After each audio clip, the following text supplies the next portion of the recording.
Telugu Desam party అధికారంలోకి వచ్చిన తర్వాత ఈ 6 నెలల కాలంలో ఈ నియోజకవర్గానికి వాళ్ళు ఏం చేశారు అని అడిగితే ఇలా వైఎస్ఆర్ కాంగ్రెస్ పార్టీకి స్ట్రాంగ్ గా ఉన్న లీడర్లు, పేద ప్రజల కోసం పనిచేసే లీడర్ల ఇంటి ముందు గుమ్మాలు కొట్టడం, వాళ్ళ పొలాలకి అడ్డంగా గోడలు కట్టడం, అలాగే వాళ్ళ మీద తప్పుడు కేసులు పెట్టి పోలీసులతో వాళ్ళని బెదిరించడం, ఇలాంటి నీతిమాలిన చర్యలు చేస్తున్నారే తప్ప వాళ్ళు ఇచ్చిన సూపర్ 6 గాని లేదా మిగతా వాగ్దానాలు గాని ఏవీ నెరవేర్చకుండా ఏ విధంగా ప్రజల్ని మోసం చేశారో ప్రజలందరికీ ఇప్పుడే అర్థం అయిపోయింది. కానీ దురదృష్టం ఏంటంటే ఈ పంచాయతీలో తాగే నీళ్ల దగ్గర నుంచి ప్రజలకి అన్ని అందుబాటులోకి తీసుకొచ్చే సచివాలయం, ఆర్బీకే సెంటర్ అన్ని కూడా ఇక్కడ లీడర్లు వాళ్ళ ల్యాండ్ ఇచ్చి కట్టించి ప్రజలకు అన్ని అందుబాటులోకి తీసుకొచ్చారు. కానీ తెలుగుదేశం గతంలో 14 సంవత్సరాలు అధికారంలో ఉన్న చంద్రబాబు నాయుడు అప్పుడు ఏం చేయలేదు, ఇప్పుడు అధికారంలోకి వచ్చాక ఇప్పుడు కూడా ఏం చేయకుండా వాళ్ళు ఫెయిల్యూర్ అయిన విషయాన్ని కప్పిపుచ్చుకోవడానికి ఈ విధంగా కొంతమందిని టార్గెట్ చేసి వైఎస్ఆర్ కాంగ్రెస్ పార్టీ లీడర్ని వేధించడం, భయభ్రాంతులు చేయాలన్న ఆలోచనతో ముందుకు వెళ్తున్నారు. వాళ్ళు అర్థం చేసుకోవాల్సింది ఒక్కటే, మా నాయకుడు జగన్మోహన్ రెడ్డి గారు భయం అనేది ఆయన బ్లడ్ లో లేదు. ఆయన వెనక పనిచేస్తున్న మేమందరం కూడా జగనన్న సైనికులుగా ముందుకు వెళ్తున్నాం. ఎవరికి భయపడే పరిస్థితి లేదు. ఎందుకంటే వైఎస్ఆర్ కాంగ్రెస్ పార్టీలో మేము ఎవరు తప్పు చేయలేదు. 5 ఏళ్లు కూడా ప్రజలకి మంచే చేశాం, నియోజకవర్గాలన్నీ అభివృద్ధి చేశాం. ఈ రోజు మీరు మోసంతో అధికారంలోకి వచ్చారు, ఈవీఎంలు మ్యానిపులేట్ చేసి వచ్చారు, ఏ విధంగా సూపర్ 6లు అంటూ ప్రజల్ని మోసం చేసి వచ్చారు. మీరు సిగ్గుపడాలి, మేము సిగ్గుపడాల్సిన అవసరం లేదు. కానీ ఈరోజు టీడీపీ వాళ్ళని హెచ్చరిస్తున్నాం, ఇలాంటి పనికిమాలిన కార్యక్రమాలు మరొకసారి చేస్తే సహించేది లేదు. నేనేమంటానంటే ఈరోజు లిటరల్లీ చెప్పాలంటే ఒక ముసలి కన్నీరు కార్చినట్టుగా ఈరోజు మాట్లాడే పరిస్థితి ఈరోజు కనిపిస్తూ ఉంది. లా అండ్ ఆర్డర్ గురించి, అదేవిధంగా ప్రజాస్వామ్యం గురించి, ప్రజాస్వామ్యాన్ని కూనీ చేశారనే మాటల గురించి ఆయన ప్రస్తావిస్తూ ఉంటే ఆయన హయాంలో అసలు యాక్చువల్గా ఏం జరిగిందన్నది విషయాన్ని ఆయన మర్చిపోయినా ప్రజలు మర్చిపోయే పరిస్థితులు లేరు. దానికి సంబంధించి నిన్ననే ఒక మాజీ మంత్రి కూడా ప్రెస్ ముందుకు వచ్చి మేము తప్పులు చేసాము, మేము తప్పులు చేయబట్టే 11 సీట్లు మాకు వచ్చినాయి అని చెప్పి సాక్షాత్తు ఒక మాజీ మంత్రి నేను ఒక ప్రెస్ మీట్లో కూడా బట్టి మాట్లాడిన సందర్భాన్ని కూడా మీకు గుర్తు చేయాలి.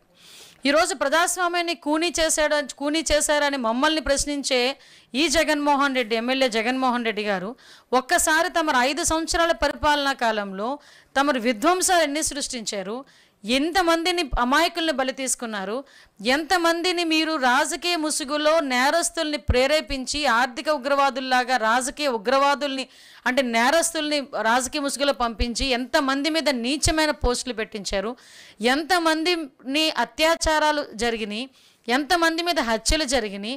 ఈరోజు లెక్కలు తీస్తూ ఉంటే ఆ రోజు చెప్పాను, ఈరోజు చెప్తున్నా. లాస్ట్ 5 సంవత్సరాల్లో దగ్గర చూసుకుంటే నేషనల్ క్రైమ్ రిపోర్ట్ ప్రకారం చూసుకున్నా కూడా దగ్గర ప్రతి 8 గంటలకి ఒక అత్యాచారం, ఒక హత్య జరిగేది. ప్రతి 2 గంటలకి మహిళ మీద దాడులు జరిగేవి. ప్రతి 10 గంటలకు ఒకసారి చిన్నారుల మీద అత్యాచారాలు జరిగే పరిస్థితి కనిపించింది. ఆ రోజు మాట్లాడని, ఆ రోజు నోరు విప్పని ఈ పులివెందుల ఎమ్మెల్యే ఈ రోజు అసలు ఏ అధికారం ఉందని ఈరోజు బయటకు వచ్చి మాట్లాడుతున్నావు, నీకు ఏ అర్హత ఉందని మాట్లాడుతున్నావు. ఈరోజు ఆడపిల్లల గురించి మాట్లాడే సందర్భంలో ఎంతమంది ఆడపిల్లలు నీ హయాంలో బలైపోతూ ఉంటే, నీ కళ్ళ ముందు నీ ఇంటి పక్కన ఆడపిల్లల తాలూకా మాన ప్రాణాలు పోతూ ఉంటే నువ్వు బయటకు వచ్చి ఒక్కరోజు కూడా ప్రశ్నించకుండా, ఒక్కరోజు కూడా దాని గురించి రివ్యూ చేయకుండా, ఒక్కరి గురించి కూడా శిక్షించండి అని బయటకు వచ్చి మాట్లాడకుండా ఈరోజు అధికారం పోయేసరికి ఈరోజు అక్క చెల్లెమ్మలు గుర్తొచ్చారా, ఈరోజు ఆడబిడ్డలు గుర్తొచ్చారా నీకు? నీ హయాంలో ఈరోజు పరిస్థితి ఎలా ఉందంటే ప్రజాస్వామ్యం గురించి, అదేవిధంగా ఈరోజు ఇక్కడున్న లా అండ్ ఆర్డర్ గురించి మాట్లాడుతున్నావు. నీ 5 సంవత్సరాల పరిపాలనలో సుమారుగా చెప్పాలంటే ఆంధ్రప్రదేశ్ పరిస్థితి ఎలా అయిపోయిందంటే వెంటిలేటర్ మీదకి వెళ్ళిపోయినట్టు పరిస్థితి వచ్చింది. అంటే ఒక వెంటిలేటర్ మీద ఒక మనిషిని ఎలా పడుకోబెడతారో అలాంటి పరిస్థితి ఆంధ్రప్రదేశ్కి వస్తే మళ్ళా దానికి ఆక్సిజన్ ఇచ్చి దానికి ట్రీట్మెంట్ ఇచ్చి డే బై డే తీసుకొచ్చి పరుగులు పెట్టించే దిశలో గౌరవ చంద్రబాబు నాయుడు గారు పనిచేస్తూ ఉంటే ఈరోజు అది చూడలేక, ఈరోజు చూడడానికి కూడా నీకు మనస్కరించక ఈరోజు ఇటువంటి దారుణమైన అభాండాలు వేస్తున్నావు.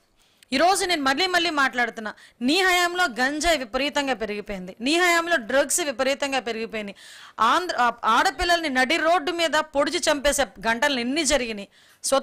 నువ్వు స్వతంత్రం వచ్చిన తర్వాత ఇలాంటివి జరగలేదో నువ్వు మాట్లాడేవి. ఈరోజు స్వతంత్ర దినోత్సవం రోజే రమ్య అనే అమ్మాయిని నీ హయాంలో నడి రోడ్డు మీద పొడిచి చంపిన ఘటన నువ్వు మర్చిపోయావేమో కానీ జగన్మోహన్ రెడ్డి మేమెవరు మర్చిపోలే. ఆ రోజు మేము అమ్మాయిని ఒకసారి పరామర్శించిన వాళ్ళ కుటుంబ సభ్యులను పరామర్శించడానికి వెళ్తే అదే రోజు లోకేష్ గారి మీద మా మీద కూడా ఇప్పటికీ ఆ కేసు నడుస్తూనే ఉంది, ఆ కేసులు ఉన్నాయి మా మీద. అంటే ఈరోజు నువ్వు మాట్లాడుతున్నావు, నేను చాలా క్లియర్గా చెప్తున్నా, ఇక్కడ చాలా బాధపడి నేను ఇక్కడ కూర్చొని ఈరోజు మాట్లాడుతున్నా. ఎంత బాధపడ్డాం అంటే ఒక రాజకీయాల్లోకి ఒక మహిళలు వచ్చిన మహిళ మా మీద రాజకీయాల్లో ఎవరున్నా కూడా వాళ్ళని తిరిగి ప్రశ్నించినా, వాళ్ళకి వ్యతిరేకంగా ఒక మాట మాట్లాడినా మా కుటుంబ సభ్యులతో సైతం బయటకు తీసుకొచ్చి ఎంత నీచంగా మాట్లాడే పరిస్థితులు ఈరోజు కనిపిస్తూ ఉంటే, వాళ్ళ గురించి మేము ప్రశ్నిస్తూ ఉంటే, వాళ్ళ గురించి మేము కేసులు పెడతా ఉంటే వాళ్ళని వెనకేసుకొస్తాడే.